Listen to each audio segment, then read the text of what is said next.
Hello, welcome to Guardians of Our Angels. Tonight we're here to discuss the disappearance of Curtis Wilson from British Columbia. But first, I'd like to talk about Guardians of Our Angels and what our mandate is.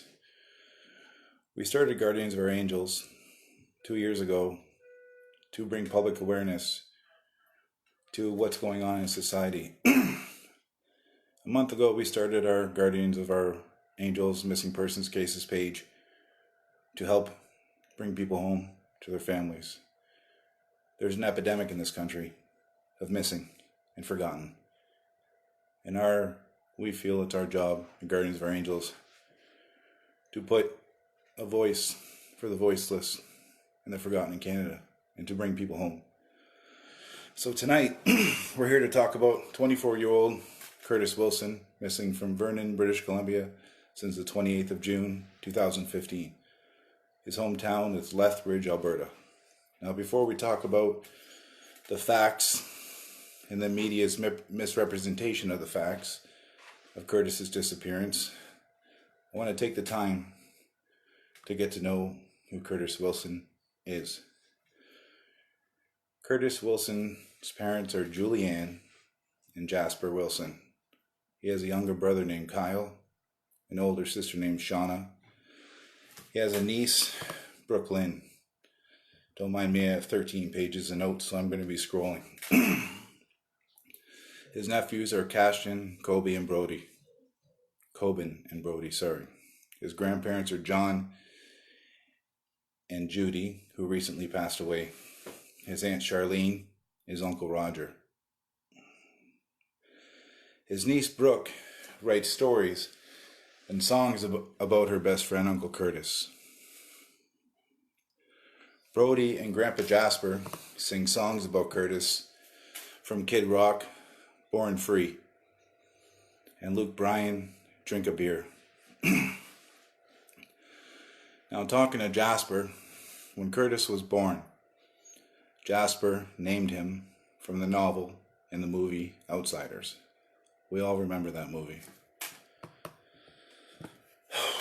Jasper always tells his son Curtis to stay gold when he sees him. Jasper remembers his son by a song named Homeboy by Eric Church, which mysteriously Shauna sent to her dad the day Curtis went missing. The last time Jasper hugged his son was in Edmonton, Alberta, and today we're here to get Jasper another hug. Next week marks the 4 years that Curtis is missing, and Jasper and Julie are taking the grandkids up to Vernon to mark this anniversary. This is who Curtis is. He's a son, a brother, an uncle, and a best friend. No matter what you read on the media or what you see in news articles, that's who Curtis Wilson is, not was, is. This is who he is today. He's a son, an uncle, a brother, a best friend. So now I want to talk about the facts and the inconsistencies and the misrepresentation of facts that are actually out there today.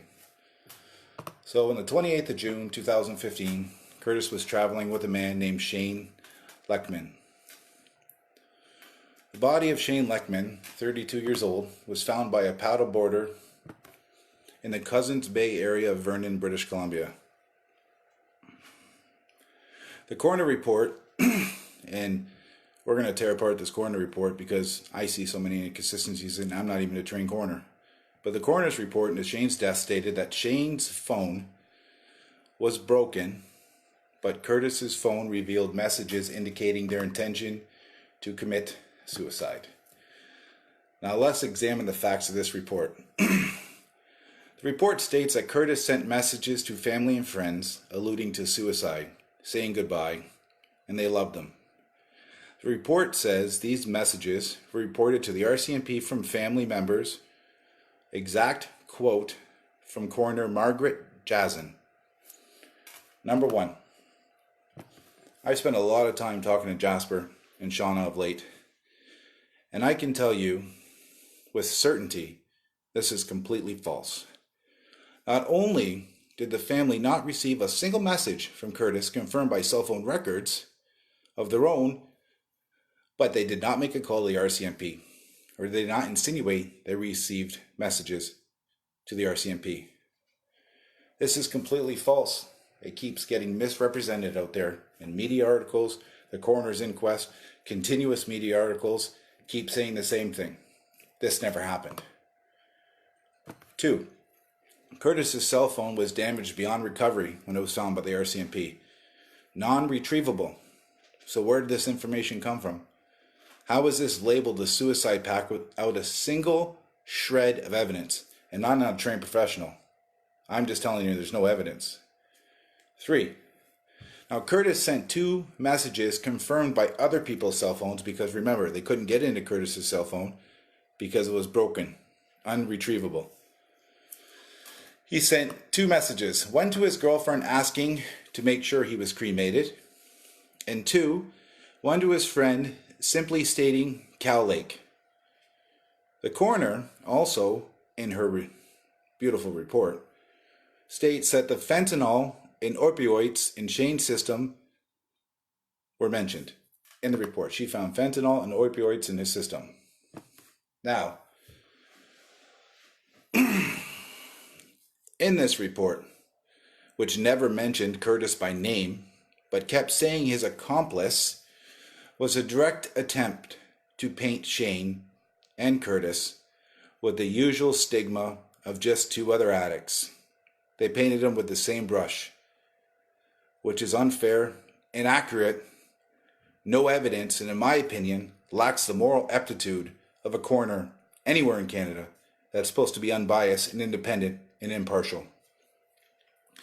Now, the cremation text, in theory, would suggest a suicide, but we believe it was sent because he was scared he's going to die. And this is why. Right after that text, he sends a text to his friend saying Cow Lake. Those 2 words, Cow Lake. Now, to a common sense individual, after seeing the first text message as evidence, would think the next text message is notifying his friend of his location and he needs help.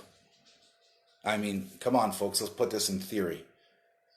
That would make sense to me. Now here's a key piece of evidence that the RCMP are aware of and was not reported in the media or in the coroner's quick to make assumptions report. Number 1, Cousins Bay in British Columbia, and I've never been to BC. Hopefully I get to go out there soon. I want to meet with Jasper. Cousins Bay is a remote area on Kalamalaka Lake that has a road to it with several people have cabins along this road, so it's a cabin road. The gate, the rental car that the 2 men were driving in, was found at the end of Cousins Bay Road, and beyond that gate there's more cabins of higher wealth. Now this gate was blocking, or this car was blocking the gate, which tends me to believe they were in a rush. There was no time for proper parking. And a witness who actually talked to Shane and Curtis that night told them they were trespassing and blocking the road. Now this witness stated with certainty that she witnessed 3 other men on the bank near the lake when she encountered Shane and Curtis at between 1 and 2 a.m. Sunday on the 28th.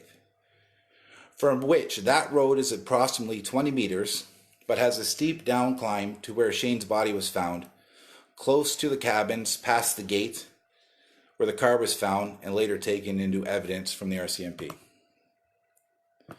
Now, the RCMP keeps saying it's a mystery. But after talking to Sean and Jasper and examining these facts, we feel this case was brushed off. Not a proper attention was paid to find Curtis. Right after that coroner's report, he was painted as just another addict. The stigma and the systemic discrimination put against this young man and his family is sickening. It's troubling. It sickens me. And we all know what we're talking about. You see it every day in the media. Now, the initial search for Curtis was done by the Canadian Search and Disaster Dogs team, which Shauna later joined up after the search for her brother.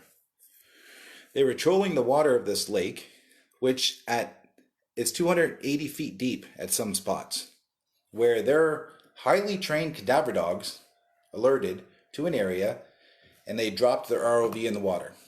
Now, their mandate is to inform the RCMP of any potential hits. And when they did this, they had an image of a body in the water at 280 feet in depth. At this point, the RCMP commandeered the vessel when its captain gave them specific instructions, and I don't know nothing about ROVs, but I can follow an instruction, turn left, turn right. Do not drop anchor, and the ROV with GPS, will guide the boat. So it will guide the boat as the ROV is trolling the waters. What do you think happened? The RCMP dropped anchor, the ROV got tangled up in the anchor and lost. Now, RCMP spokesman Gord, I don't even know how to say his name right, Mullendeck, said on July 9th, 2015, these are his exact words quoted, "The teams have exhausted the search to the best of their capabilities, and no further dives were planned." And then stated in the same comment, they still believe everything points to him, which is Curtis, being in Kamalaka Lake. He says he's there, but they end their search. Now, RCMP sent divers to a lake without dive gear and stated they did not believe the ROV depicted a body and also weren't confident in the cadaver dog's abilities and left. They weren't confident in the abilities of a team whose leaders from France trained and located people all over the world, world-renowned abilities, and they just walked away. The RCMP of Canada. Now, this ROV image was sent to a panel of judges in Ottawa, which 50% of them ruled it was a body and 50% of them ruled it was not. The RCMP have never returned to look for Curtis. Two other search teams with sonar were unsuccessful. The Rollstins, which are a non-profit organization, but Shauna and Jasper had to raise money to get them to come in for their accommodations and their fuel and their expenses, and a highly regarded couple for water searching. They came on the 26th and the 27th of September, and they came up empty-handed. And they claimed the case was too complicated because the search area was so tremendous and not been narrowed. Yet, the Cascadia team from before had a search area narrowed and GPS location. Number 1. Legacy West Coast team also searched. Now, Cascadia I'm probably not saying it right, Casda, has been back 3 times. The second time they lost their ROV to a water debris, and their divers were going to dive for Curtis and recover the ROV, but the waters were too tough and unsafe for diving. The third time they came back with the dogs 10 months after, and they got the exact same hits, exact same alerts, in the exact same areas as the initial investigation that the RCMP said they didn't believe. Now, the exact location and GPS coordinates Shauna and Jasper have today. Jasper feels that his son is lying in the lake and that harm has came to him. And we need to bring him home. We need some closure for Jasper. I spent a lot of time getting to know this man, and I'm telling you, he has a heart of gold. I consider him a friend. And I made him a promise on behalf of our 1,707 members we have on this page today that we're going to do everything in our power to bring Jasper home. And I made him a promise as a father and as the administrator of Guardians. I think I'm speaking on behalf of this community where we need to bring him home. It's been 4 years. Now, so today, we at Guardians, with the consent of the family, are asking and will be sending out letters to the RCMP branch and to the investigators of this case for an independent review of the file. Because there's so many inconsistencies, it's troubling me. This case was and has not been handled like other RCMP cases that we've dealt with in Canada, who will have to follow the same, since they're federally regulated, the same exact procedures for every missing persons investigation in Canada. But they weren't followed here. Curtis got lost. And I believe, just as well as Jasper believes, that his son has been mistreated. This whole family's been mistreated. This whole family has been misguided, misled, information being misrepresented, all while their son is not home, and their brother, and their uncle, and Brooklyn's best friend, Uncle Curtis, is not home. And not only was it misrepresented, but people made assertions about Curtis that is not fair. They've made assertions based on non-evidential material. They've made assertions not only painting Curtis with the brush of addiction and just another addict, but they've painted the whole family. And when you do that, we know what happens in Canada. There's a stigma. And this family has been brought into something that's complete unfair. And they were brought in by Margaret Jazin, the coroner. They were brought in by the RCMP. And I'm going to go through right now my troubling facts of this case. So, these three men that were seen by the park ranger and another witness who she specifically talked to them, the witness that talked to Curtis and Shane, seen these three men. Why did the RCMP not locate and interview these three men? Why would Curtis send out 2 text messages that clearly indicated to a common sense person he was in fear for his life, but the coroner labels it as a suicide pact without a shred of evidence or even a working phone to retrieve these messages? Why did the media in the coroner's report misrepresent the facts and say these so-called messages were shown to the family when that's a lie? And I'll say it. Margaret Jazin, please come out and prove to me that you showed these families these messages, because I'll tell you it's a lie. And it's a non-factual statement. Why did the RCMP not follow clear instructions from a highly trained boat captain not to drop anchor and get it tangled up in the ROV that was clearly hovering over top of a body in Kalamalaika Lake? Why does the RCMP of Canada think they have the right to disregard highly trained cadaver dogs who are trained to smell skin cells through water? Listen to this for a minute. They are trained to smell skin cells through water, and the RCMP disregards their ability? They have an ROV image over top of a body in Kalamalaika Lake, and the RCMP disregards the imaging? Because we have better training than these people, right? Come on, folks. When Jasper went to the RCMP office on July 1st to make the initial report of his son, they kept saying to him, and I'm going to quote this because this makes me mad. This RCMP officer said to Jasper Wilson, "Oh, they just went for a float. Give him some floaties and let him go for a float." To the point of breaking down Julie.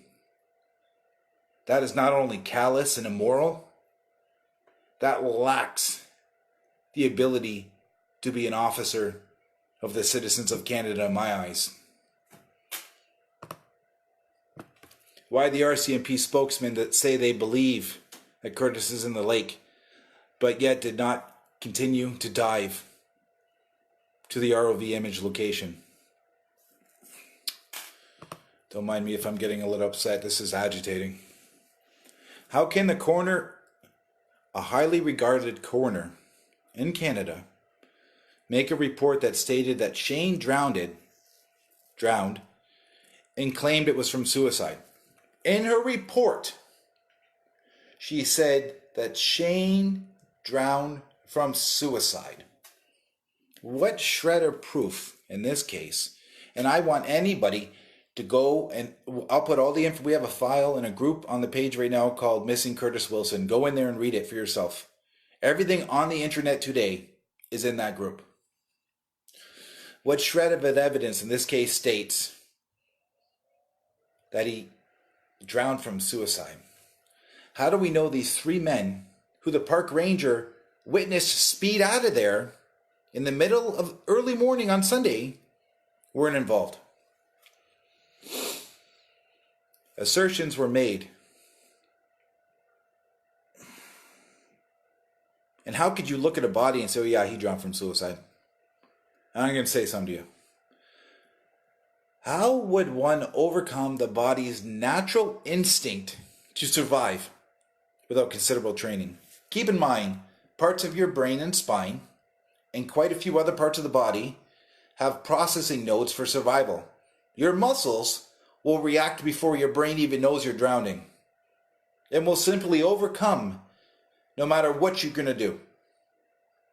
Your body has a fight or flight instinct.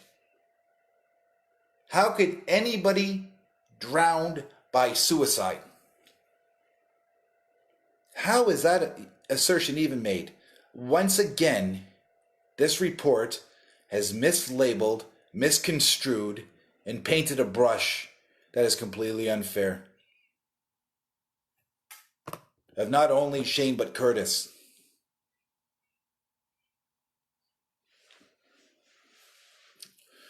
Shauna talks to the investigator from Kelowna yearly, but we are not anywhere. There's a report on the internet from infotel.ca dated July 13th, 2016. As well, in the coroner's report from Margaret Zanin has misrepresented the facts of this case and has painted a brush of just two addicts and nothing to see here. It's just washed them.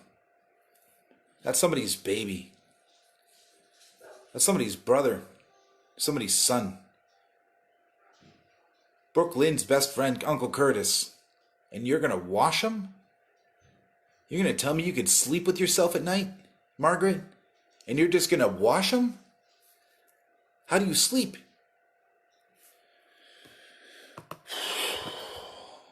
I'm asking anybody that was in the Cousins Bay area of Vernon, BC on the 28th of June 2015.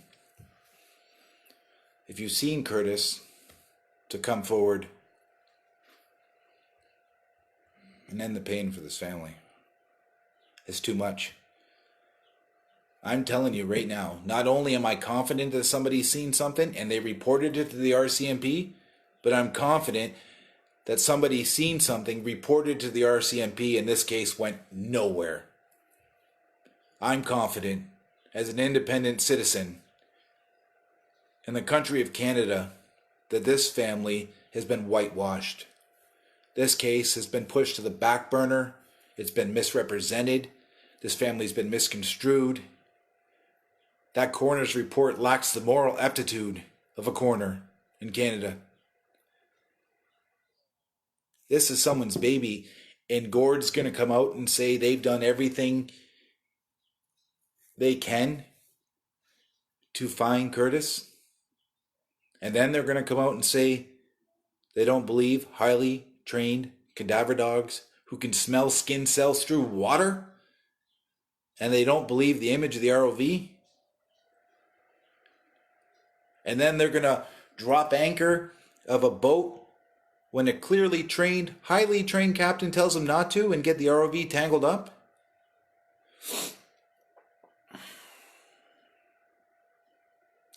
As I go through these 13 pages of notes, and I know I'm missing stuff, Shauna and Jasper, I apologize if I've missed anything.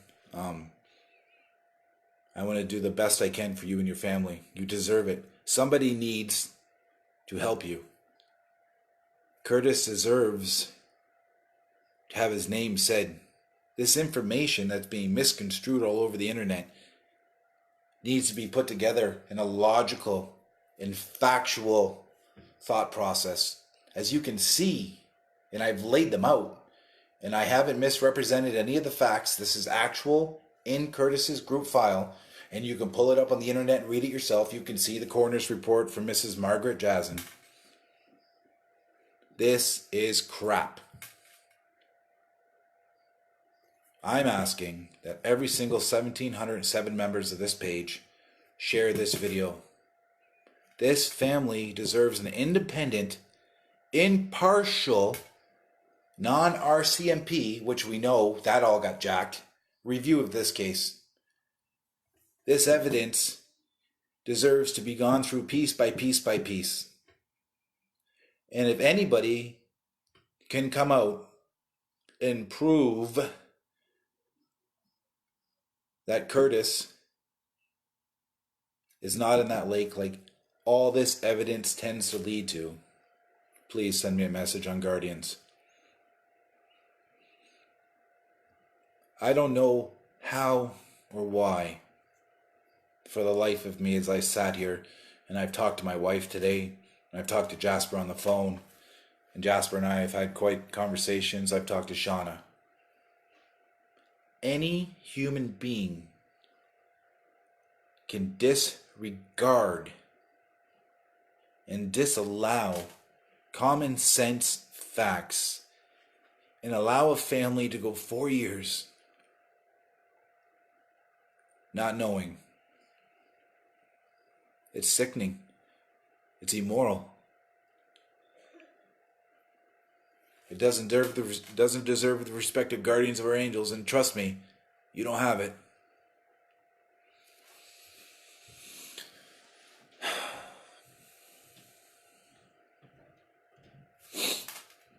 You know, there's an epidemic out there. And part of the epidemic is caused by the lack of training, the lack of respect of the missing and forgotten in Canada. And people don't understand. We're not talking about Curtis Wilson. We're talking about Curtis Wilson, Jasper Wilson, Shauna Wilson, Kyle Wilson, Brooklyn, who misses her best friend, Uncle Curtis. We're talking about Cashton, Coben, and Brody. His grandparents, John and Judy, who's recently passed. We're talking about Aunt Charlene and Roger.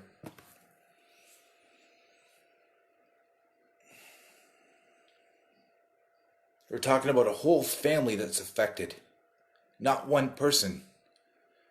People don't realize when they go on a page like ours and they see a missing persons post, this is a whole family that's affected. We're not trying to bring back one person. We're trying to help an entire family. And that's what Guardians of Our Angels is. We are the voice for the voiceless. And Jasper Wilson and Shauna Wilson and Julianne have been silenced by the lack of respect for this family and the disregard and the misrepresentation of clearly common sense facts.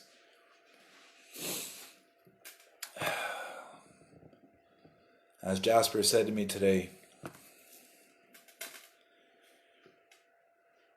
he thinks his son's in that lake and he'd like to get him out of there. And he'd like to bring Curtis home. And I'm asking any search and rescue team in Canada right now, Wings of Mercy, Legacy Coast, anybody in Kamloops, please go help this family. Get in touch with us at Guardians.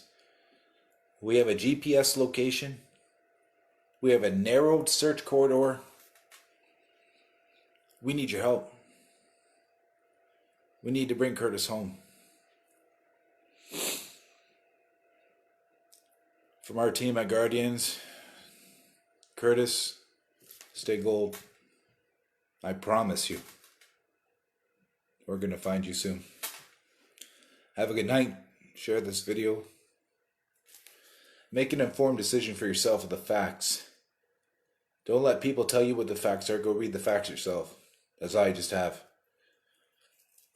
On behalf of Julianne and Shauna and Jasper, we appreciate you listening to this video tonight in this podcast. We appreciate the attention to their son.